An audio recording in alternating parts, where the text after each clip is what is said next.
Hello అందరికీ, ఈరోజు నోట్లో కరిగిపోయే హల్వాని ఎలా తయారు చేద్దామో చూద్దాం. వీడియో లాస్ట్ దాకా చూసి కామెంట్ రూపంలో తెలియచేయండి. సో ప్రాసెస్లోకి వెళ్ళిపోదాం. కాజు, డ్రై కొబ్బరి, కిస్మిస్, బాదం, చిరంజి, 1 కప్ బాంబే రవ్వ తీసుకున్నాం కాబట్టి 2 కప్స్ షుగర్ తీసుకుందాం. ఒక అల్యూమినియం పాట్ పెట్టుకొని 3 టేబుల్ స్పూన్స్ నెయ్యి యాడ్ చేసుకొని డ్రై ఫ్రూట్స్ అన్నీ ఇలా మంచిగా బ్రౌనిష్ కలర్ వచ్చేదాకా మంచిగా ఫ్రై చేసుకొని పక్కకు పెట్టుకోవాలి.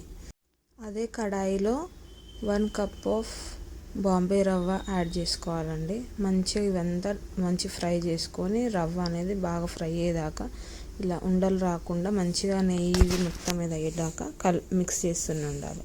ఇంకొక బౌల్లో మనం ఏ కప్తోనైతే తీసుకున్నామో అదే కప్తోన 3 కప్స్ వాటర్ యాడ్ చేసుకొని అది మంచిగా బాయిల్ అయ్యాక ఆ వాటర్ మనము ఆల్రెడీ ఫ్రై చేసి పెట్టుకున్న రవ్వలో యాడ్ చేసుకొని మెల్లమెల్లగా ఇలా మిక్స్ చేసుకుంటూ కలుపుకుంటూ ఉంటే మనకి ఉండలు అనేది రాకుండా మంచిగా మిక్స్ అవుతుందండి.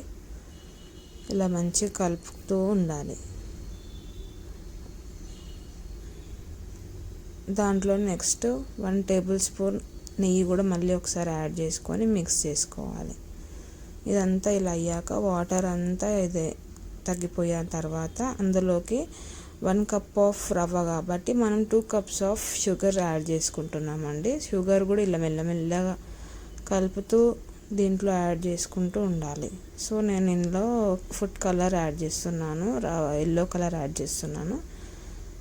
మీరు కావాలంటే మీ దగ్గర కుంకుమ పువ్వు ఉంటే ఇది కాకుండా కుంకుమ పువ్వు యాడ్ చేసుకున్నా మీకు ఇంకా మంచిదండి. నా దగ్గర ఇదే ఉంది కాబట్టి ఇది చేసుకుంటున్నాను.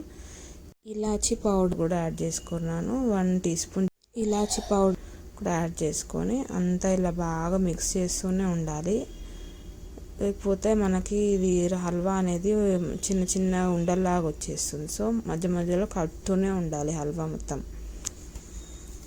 కొంచెం ఇలా మంచిగా అయ్యాక మళ్ళీ ఒకసారి మంచిగా కలుపుకొని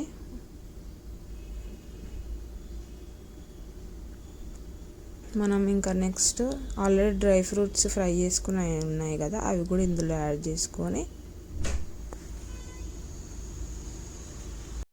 మంచిగా ఇదంతా మళ్ళీ ఒకసారి డ్రై ఫ్రూట్స్ యాడ్ చేశాక మంచిగా మిక్స్ చేసుకుంటే ఇంకా మన యమ్మీ టేస్టీ హల్వా అనేది రెడీ అయిపోయిందండి. చాలా అంటే చాలా బాగుంటుంది. ఒకసారి డెఫినెట్గా ట్రై చేయండి. Thank you for watching.